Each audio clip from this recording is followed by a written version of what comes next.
Most people set up a self-watering bed and still end up watering it by hand every other day. That happens because one small step gets skipped during the build. By the end of this, you will know exactly how to set up a self-watering bed that genuinely waters itself, so you can walk away for a week and come back to healthy plants. A self-watering bed works on one principle. Water sits in a reservoir at the bottom.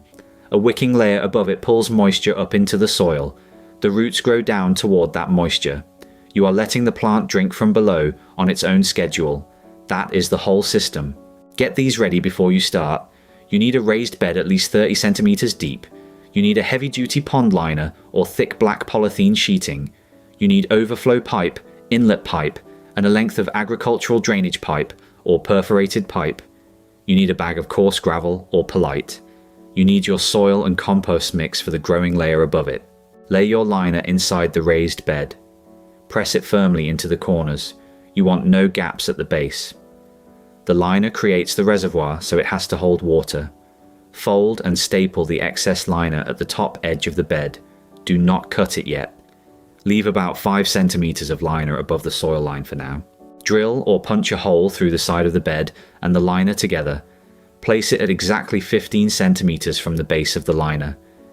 This is your overflow point. When water hits this height, it exits the bed. This stops you accidentally drowning your roots. Push your overflow pipe through the hole. Seal around it tightly with waterproof tape or silicone. Water will find any gap, so check it twice. Fill the base of the lined bed with coarse gravel or perlite up to the overflow pipe height. It holds the water without becoming a stagnant pool.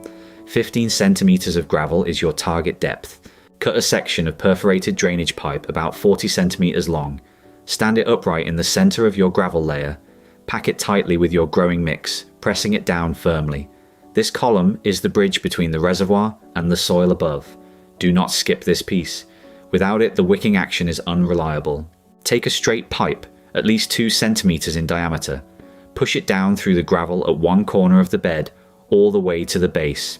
This is how you fill the reservoir from above. It bypasses the soil entirely and delivers water straight to the bottom. Cut it so it sits about 10 centimeters above the top of the finished soil level. Now fill the bed above the gravel with your growing mix. A good ratio is roughly 60% topsoil and 40% compost. Fill to about 5 centimeters below the top of the bed. Do not compress it hard. You want loose, open structure so roots can move through it easily. Pour water slowly down the inlet pipe until it runs out of the overflow hole. That tells you the reservoir is full. You have just primed the system. Now leave it for 24 hours. Check the soil surface. It should begin to feel damp from below. If it does, the wicking is working. Plant into the growing layer exactly as you would any bed. Water the surface once after planting to help settle roots into the soil and give them their first drink from above. After that, you feed the system only through the inlet pipe. Surface watering is done. The reservoir sits at the base. The wicking column carries moisture up. The overflow pipe keeps the water level safe. Fill through the inlet pipe only, and the bed manages itself between refills. Most setups need topping up roughly once a week in dry weather, less in cooler months. So, over to you. When you have tried bottom-up watering before, even in a simple pot, did you notice your plants actually doing better, or did you find yourself second-guessing whether anything was happening? Tell us in the comments because it helps to know what people are seeing out there before they commit to a full build like this. That is one more method you can actually use.